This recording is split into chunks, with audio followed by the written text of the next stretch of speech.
Hey, welcome back to the Marianne Hickman Show. Listen, if this is your first episode that you're listening to, welcome. Welcome to our community. Welcome to the place where speakers learn to thrive and make money on stage and promote their message and do all the good things that every speaker wants to do. I'm stoked that you're here. Give that button a like and a subscribe. And if you like what you see or what you listen to in this video, share it with someone that you love.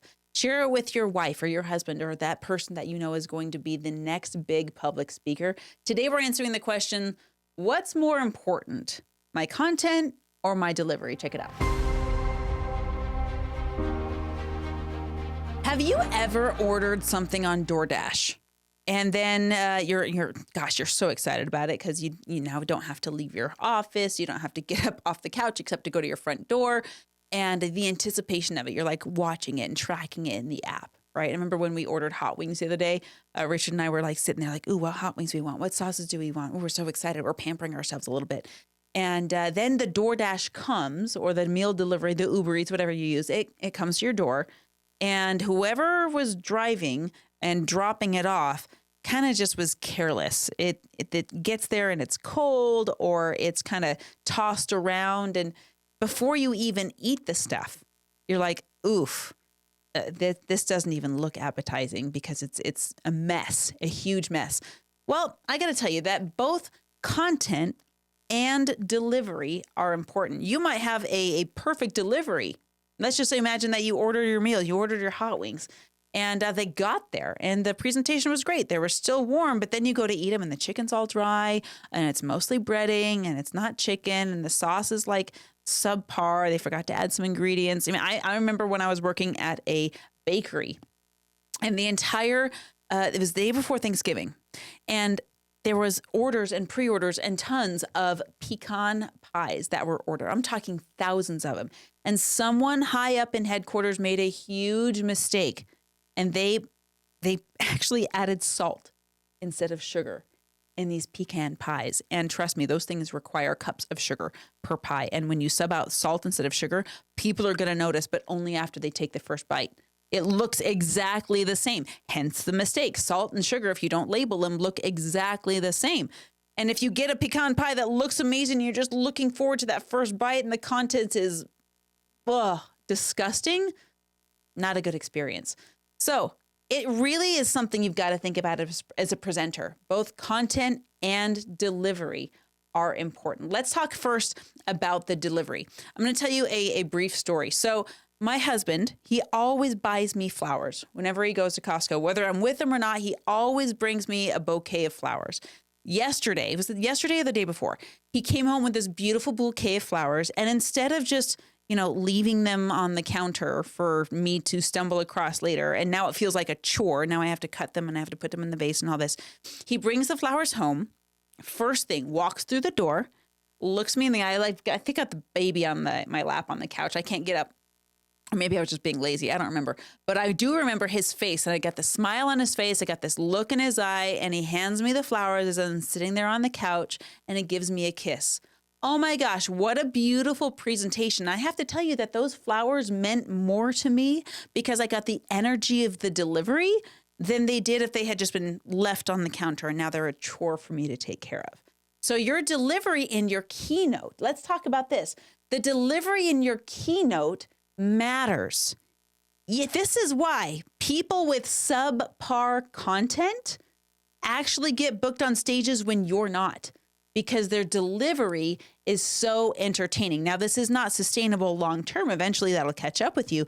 But if you're getting, if you have amazing content, maybe you know how to make people $100,000 a month because you've done that. Or maybe you know how to heal marriages. Or maybe you know how to help people take care of their sick dog really, really well. Or maybe you've got these amazing solutions for editing. Or maybe you have amazing solutions. You've got results no matter what you're doing.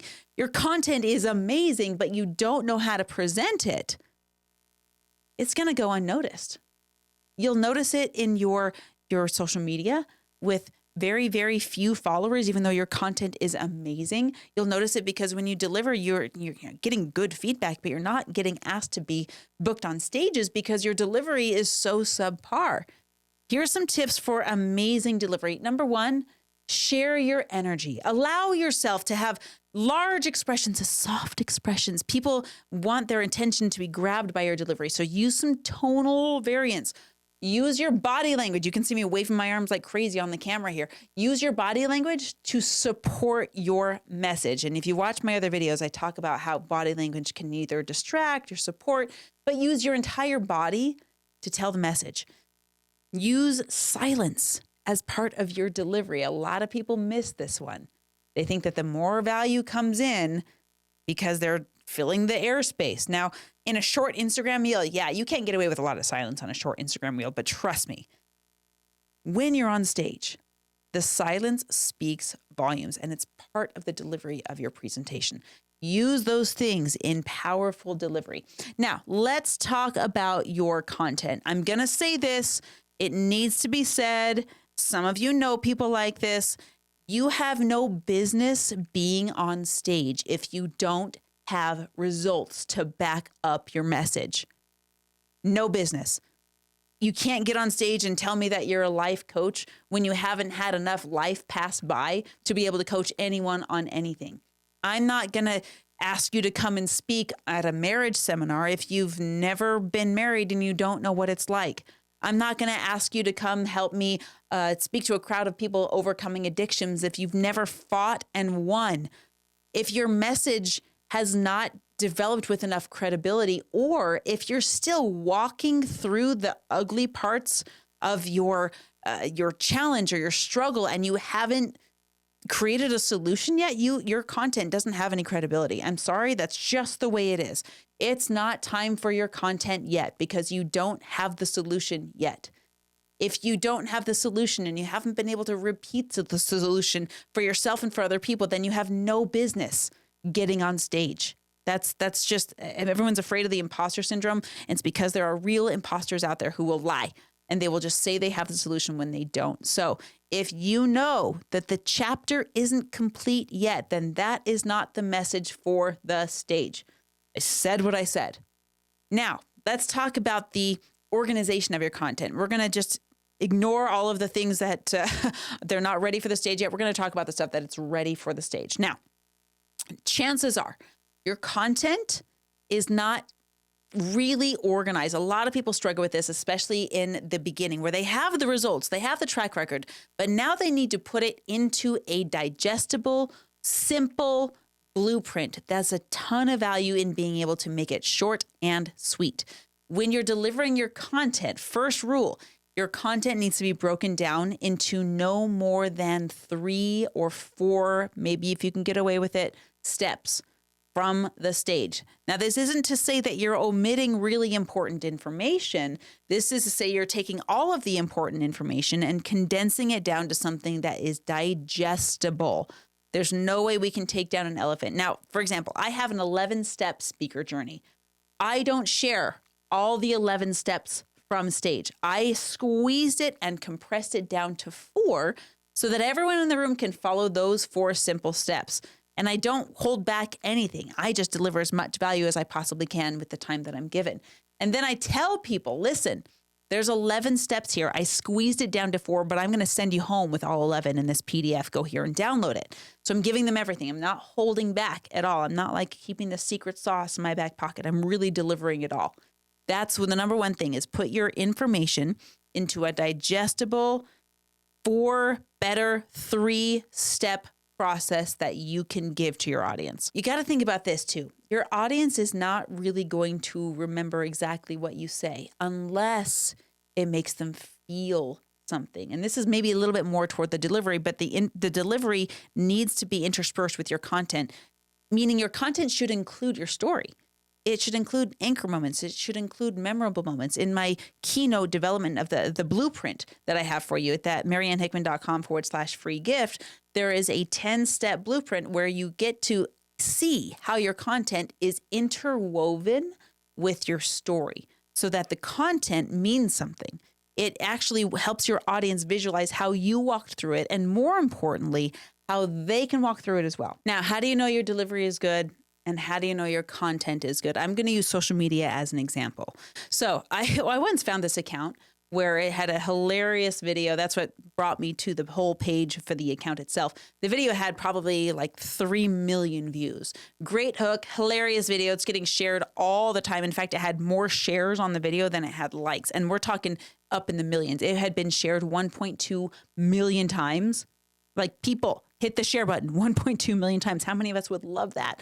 And it had like 800,000 likes. But when I went to the page, you're not going to believe what I saw. I went to the page and it was the same video, the exact same video, exact same thumbnail, exact same cover, posted probably 50, 60 different times. Now, I found the one that had 1 million views, but when I looked and I scrolled through, some of them had 1,000 views, some of them had 500,000 views. It was just crazy. It was mind-boggling to me. And yet it was a perfect example of amazing delivery with no substance, no content. There was no call to action. There was nothing to do. In fact, I wouldn't follow the account because it was just the same video over and over and over again.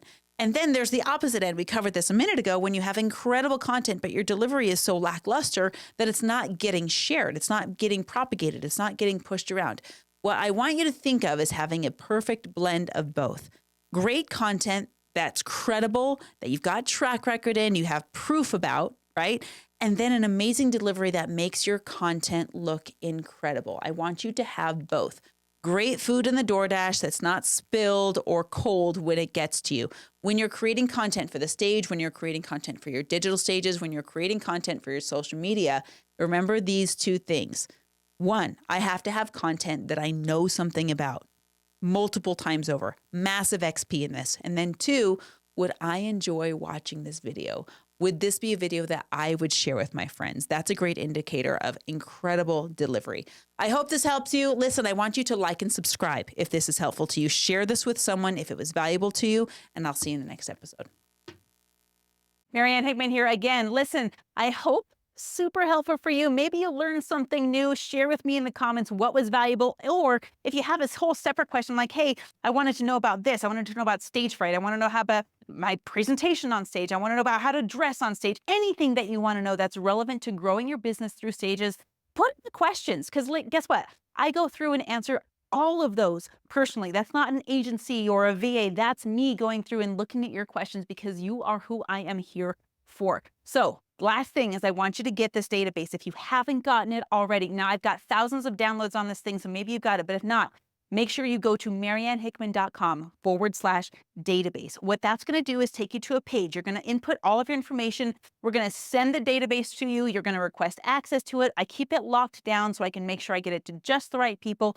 And you're going to request access. And then once you have that, you're going to go through and apply to podcasts that have the topic that you'd be an expert speaking on. Here's the thing.